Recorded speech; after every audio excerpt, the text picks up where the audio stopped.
What's going on, guys? Today, I got a great conversation with Darius Dale for you. In this conversation, we talk about the deep divisions at the Federal Reserve. Are they going to cut rates in December? Who is going to be the next leader of the Federal Reserve? And how is the Fed actually impacting different asset prices? What is 42 Macro doing to navigate all the chaos, up, down, sideways, backwards? Prices are going everywhere. People are completely confused as to how the Fed is going to act, and the market is pricing in something very, very different than what the Fed is telling you.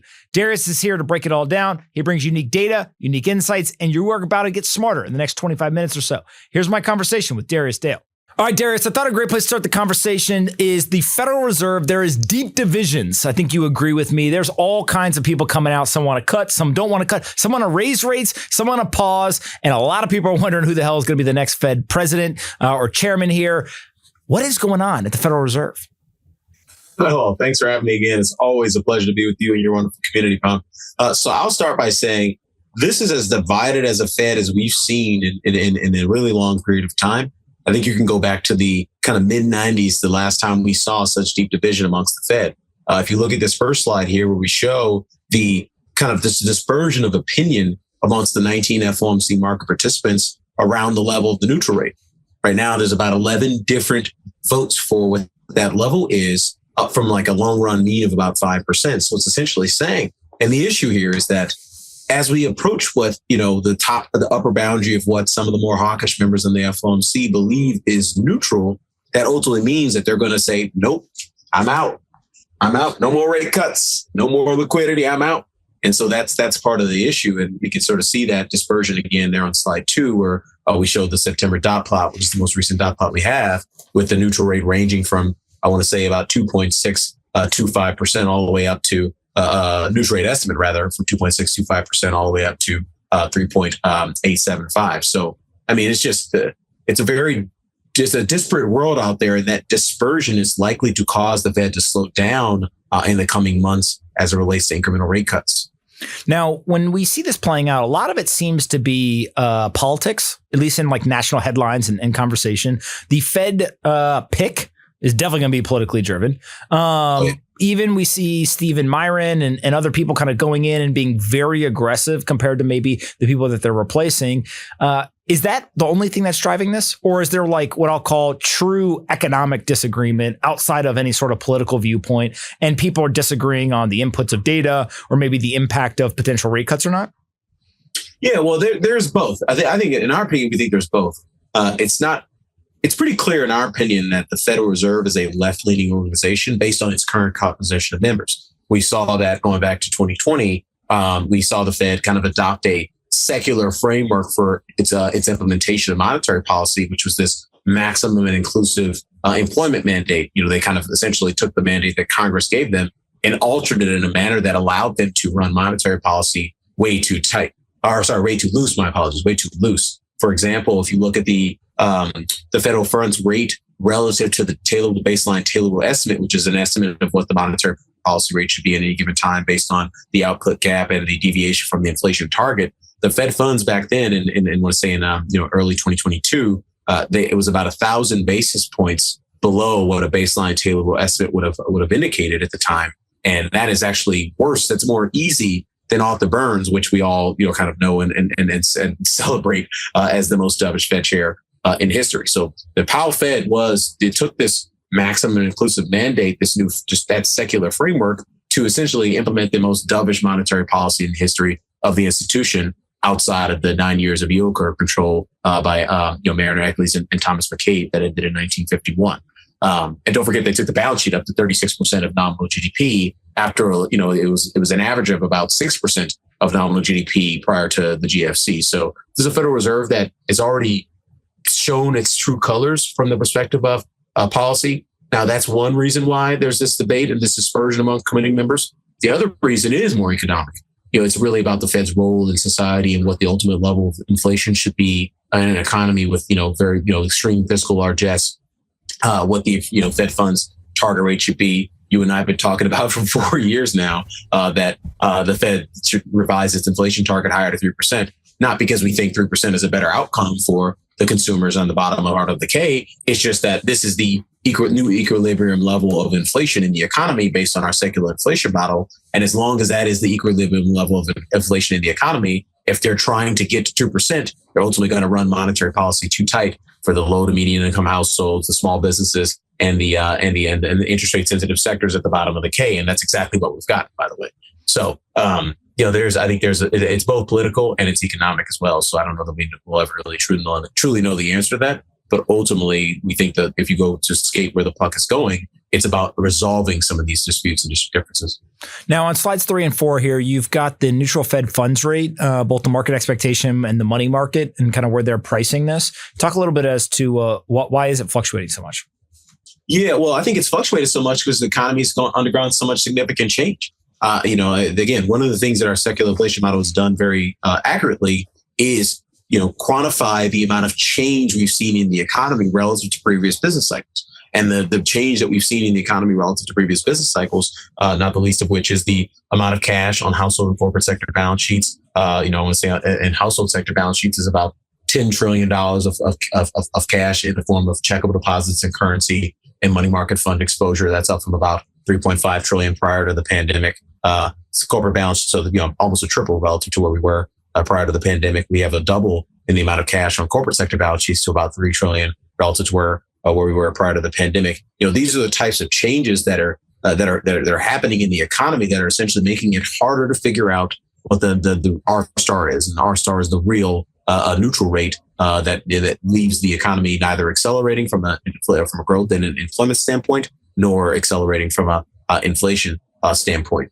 And so because of all this change, and again, I just highlighted a couple of changes, there's many more changes. Obviously, tariffs and the acceleration of deglobalization is a big change as well. There's so many changes in the economy that have caused the market-based estimates of the neutral rate to fluctuate. Obviously, back in 2020 and 2021, the market-based estimate of the nominal neutral rate was somewhere, in the low 0% range. It peaked out at about, north of 4%, kind of in mid 2022. And obviously it's bounced around between, let's say, 4% and 3% since. On slide 4, we essentially, at the bottom panel on slide 4, we just showed that since the middle of this year, the nominal neutral rate, which is obviously the R star plus the inflation, the long-run inflation expectation, that number has been roughly around 3% since the middle of the year. So the market thinks the neutral Fed funds rate is about 3%, whereas there's many committee members on the FOMC and just the broader Fed board, they think that there's a big dispersion of views that's somewhere between, let's call it 2.5% to 4%. And that dispersion of views is on a collision course with what the market ultimately needs from the perspective of U.S. monetary policy. Today's episode is brought to you by Figure. Looking for the best way to unlock your crypto's liquidity? My friends at Figure are exactly what you need, being the largest non-bank mortgage lender in the United States with over $19 billion unlocked on their lending platform.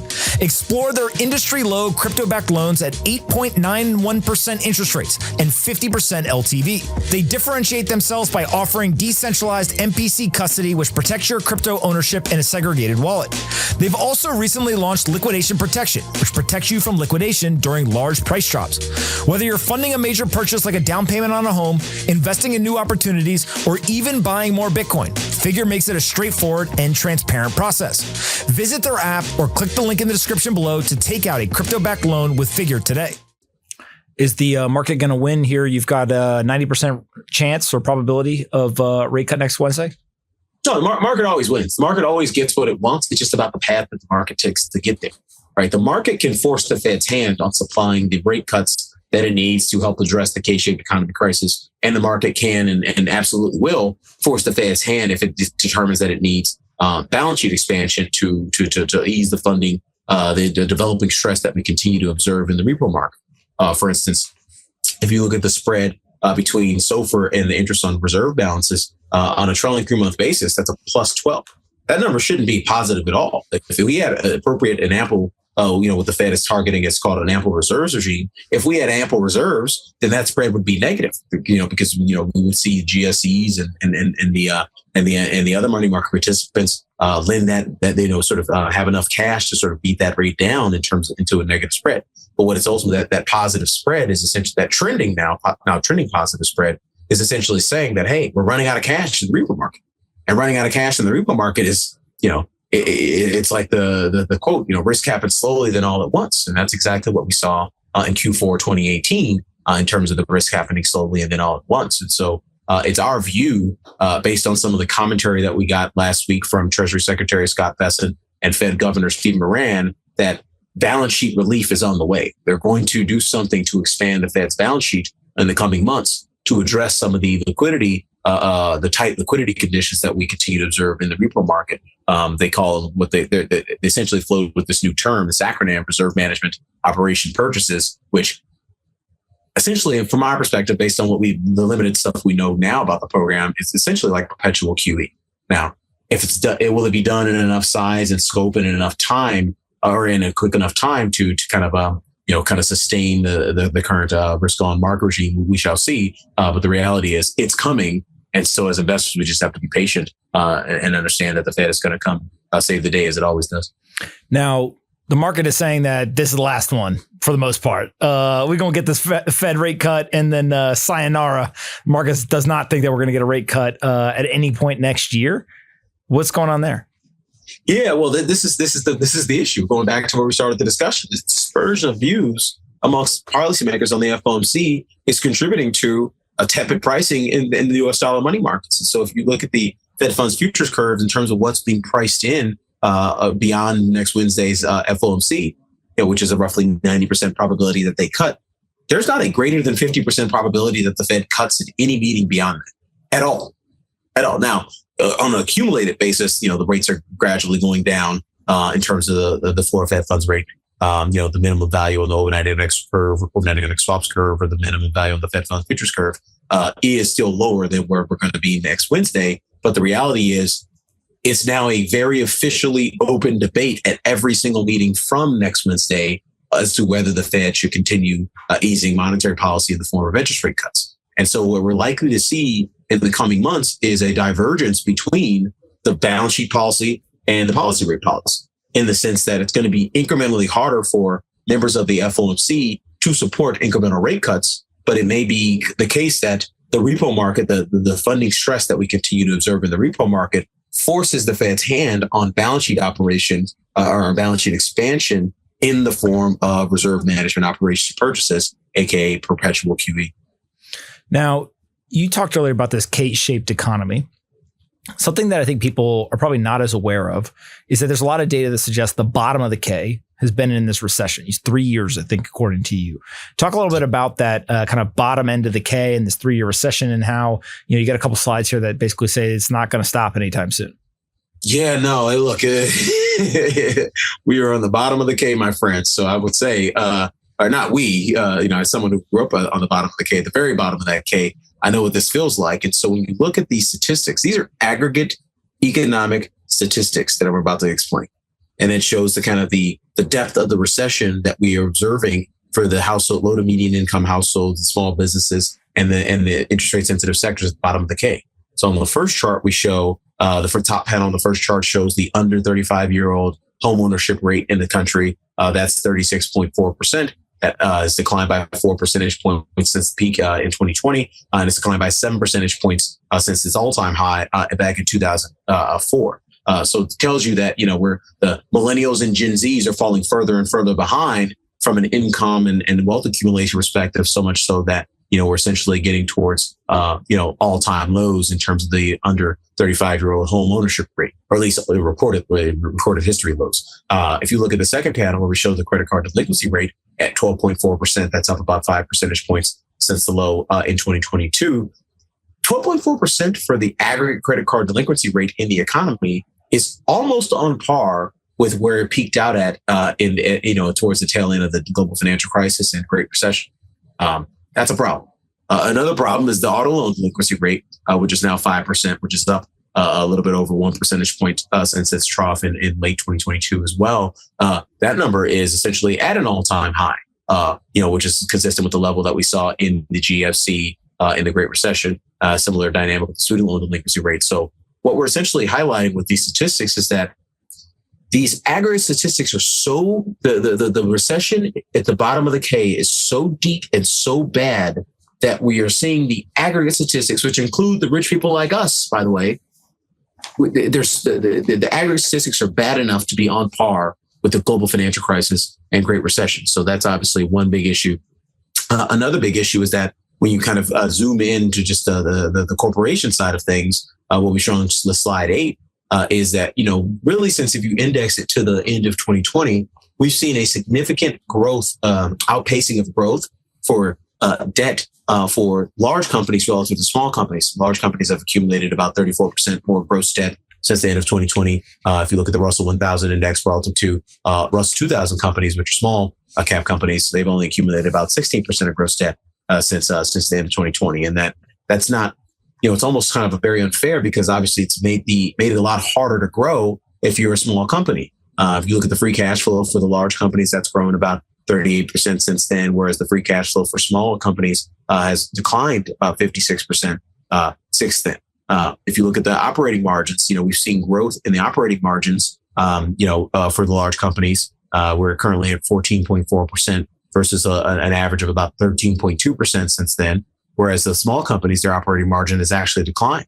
We're now at 3.8% versus a high of 7.3% in early 2022. So, we've talked about ad nauseum in this program and in our research behind our paywall and obviously outside on our social media platforms about how the Fed's monetary policy setting is contributing to these K-shaped dynamics. Part of it, we're not saying the Fed is causal to the K-shaped economy crisis. In our opinion, we think fiscal policy is primarily the key driver of the K-shaped economy crisis. But what the Fed is doing by having this sort of, intensifying policy debate is essentially it's not willing to put the people, the high income consumers, the large businesses, and the non-interest rate sensitive sectors, the cash rich sectors, into the same recession that the low to median income consumers, small businesses, and interest rate sensitive sectors have been in for 3 years now. And because they're unwilling to do that, they're unwilling to cause pain for rich people and large businesses, we're kind of stuck with this, above target level of inflation. But on the flip side, because the Fed is unwilling to support an economic boom that will, create prosperity for low to median income consumers, small businesses, and interest rate sensitive sectors, we'll wind up with this languishing economy that's, not really doing anything for anyone outside of the, large cap companies in the AI bubble. So we're at this very critical juncture from the perspective of monetary policy where the Fed's going to have to make a choice.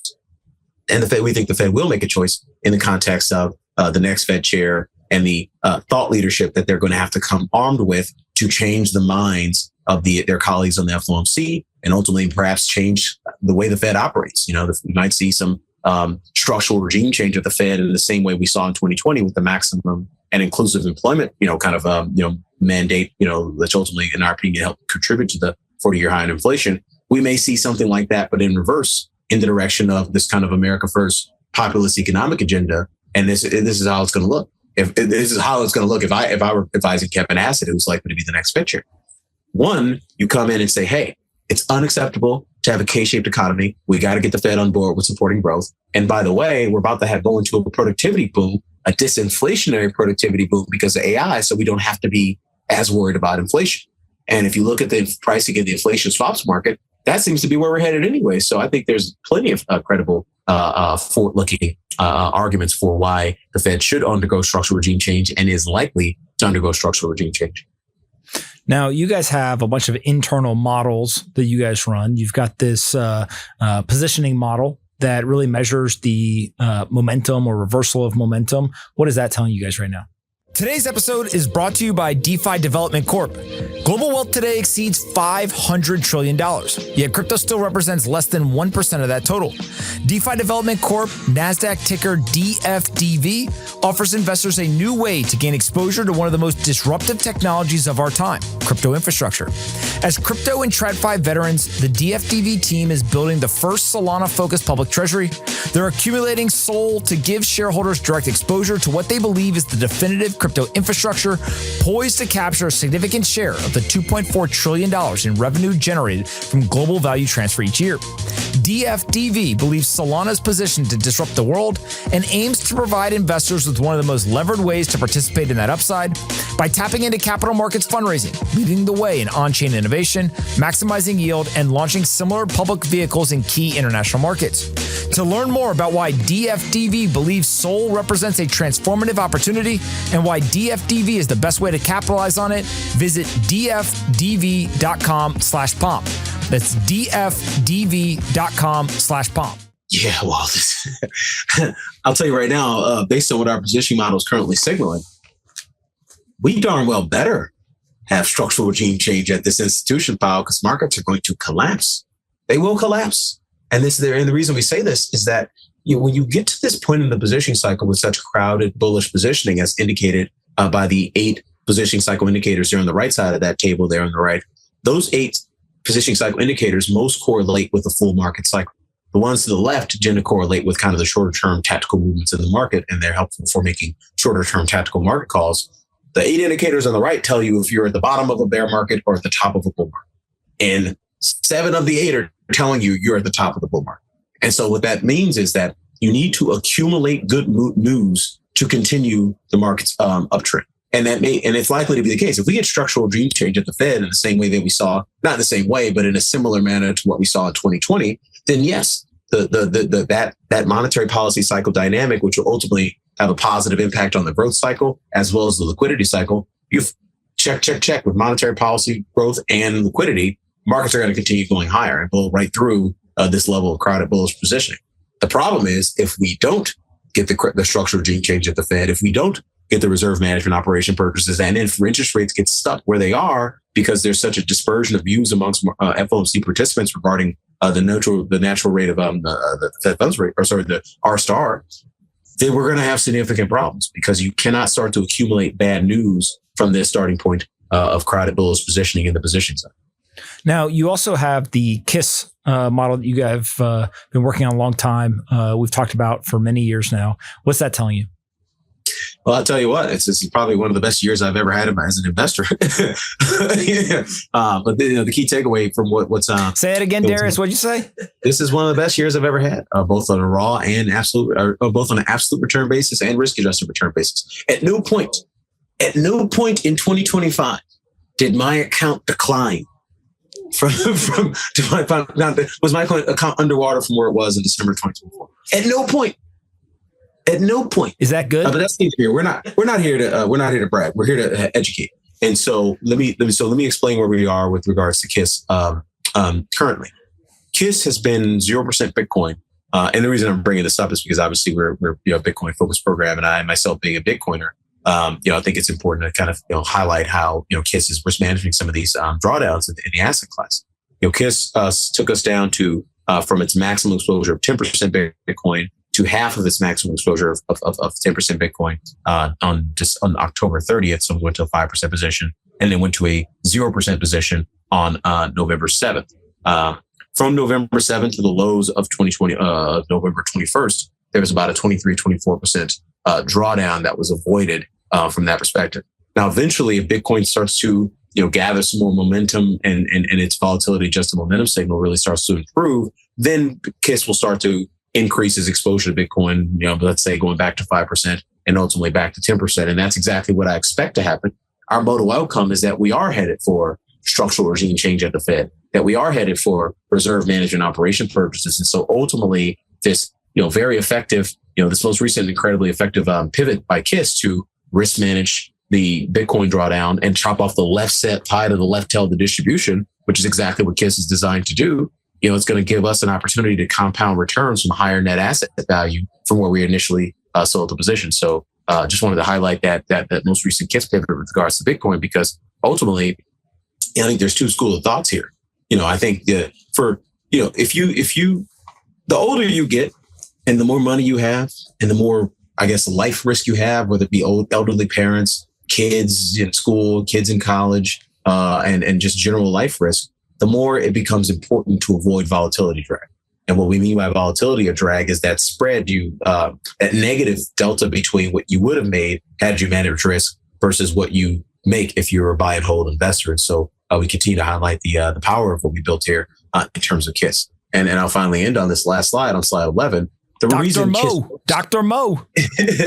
Well, yeah. So I'm just using our Dr. Mo back test. Dr. Mo is essentially KISS, but for 70 different factors for institutional investors. And so what I'm highlighting here in this chart here with regards to the back test for Bitcoin and Ethereum, what we show here for Bitcoin is that when Dr. Mo is telling you to be long KISS, which is essentially the same thing as being long 5 or 10% in when Dr. Mo is telling you to be long Bitcoin, which is the same as a 5% position in KISS if it's a long half position, or a 10% position in KISS if it's a long max position, 120% of the cumulative performance since the inception of the Bitcoin asset class has come when Dr. Mo is telling you to be long max position, or KISS is telling you to be long 10%, a 10% position. So that means if you would have made $100 in Bitcoin and cumulative performance from the inception of the asset class, you actually would have made $120 plus if you were only long when you're supposed to be long, which is when KISS and Dr. Mo are telling you to be long.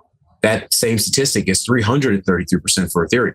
So if you would have made $100 in Ethereum since the inception of the asset class in 2017, I believe, instead of making $100, you would have actually made $333 by just being long Ethereum when KISS and Dr. Mo, or not KISS, the Ethereum's not a KISS, but when Dr. Mo is telling you to be long Ethereum. So the key takeaway I'm making is that there's kind of a few key takeaways. One, we're likely headed for structural regime change at the Fed. Two, the dispersion of views amongst monetary policymakers with regards to the neutral rate suggests that we could get some more market volatility around trying to get to lower interest rates, and may even get trapped at wherever we are next week. We may get trapped there at least for a couple of quarters before we get the secular regime change at the Fed. And ultimately, the path that markets take to get the reserve management operation purchases and the structural regime change at the Fed may be one that includes a deeper drawdown. It may not include a deeper drawdown. I don't live in fear of not knowing the answer to that question, because we know that KISS and Dr. Mo and the trend following elements in those systems will eventually get us to the right asset allocation so we can, compound returns at higher net asset values and ultimately capture more of the uptrend than what's otherwise available to investors in buy and hold strategies. Where can people find out more about 42 Macro, Dr. Mo, KISS, and all these things you're talking about? Well, I appreciate you. Thank you again, as always, for this opportunity to educate my friend. Come to 42macro.com. If you've no interest in participating, joining our global investor community, we're totally fine with that. It's my passion to change the investing habits of the general public. We think, there's just a very different way that we folks on Global Wall Street invest, particularly the folks charging 2 and 20 and 3 and 30 for their funds. There's a very different way that we invest relative to the median retail investor. And we're proving, with the results that we've had in KISS for the last 3 years, that there is a much, much, much better way to invest than what the average median retail investors out there are doing. So come check us out at 42macro.com if you want to join our global investor community. And if you don't, then come just follow me on Twitter. I'm at 42macro D Dale. I think, yeah. No, sorry. I'm at Darius Dale 42 on Twitter, and then obviously Darius Dale on LinkedIn. So thanks again for having me. Appreciate you guys. You're doing a great job, man. I learned something from you every single time we talk. I even learned from following you on X. Yeah, I basically you're like my intellectual Sherpa to make sure that I'm learning something new every day. I appreciate it very much, and we'll do it again next month. Likewise, brother. And that is I mean likewise in terms of thank you for having me, and we'll do it again next month. But mostly, I learned a tremendous amount from you too, man. You're one of the smartest people I've ever met. I'm very grateful to be a longtime friend of yours, and I continue to root for you and all your success, man. You're doing a lot of great work for the investing public, so keep it up. I appreciate you. All right, talk next month. Cheers, man. Thank you.